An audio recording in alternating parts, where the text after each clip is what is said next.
Homiladorlik nafaqasi to'lab beriladi. Bundan oldingi video relsimizda homiladorlik nafaqasi berilishi to'g'risidagi xabarni joylagandik. Undan so'ng ko'pchilik kuzatuvchilarimiz homiladorlik nafaqasi kimlarga beriladi, shartlari qanday shu kabi savollar bilan murojaat qildi va qo'shimcha ma'lumot berishga harakat qilamiz.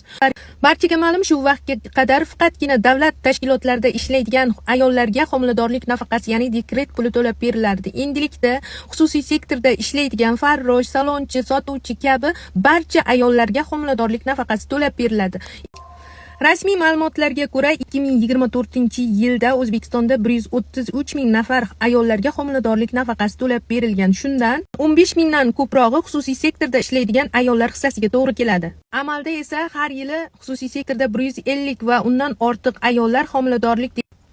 Bundan ko'rinib turibdiki, shu vaqtga qadar ko'pchilik ayollar xususiy sektorda ishlasa ham dekret puli olmagan. Davlat ijtimoiy sug'urtasi to'g'risidagi qonun bilan xususiy sektorda ishlaydigan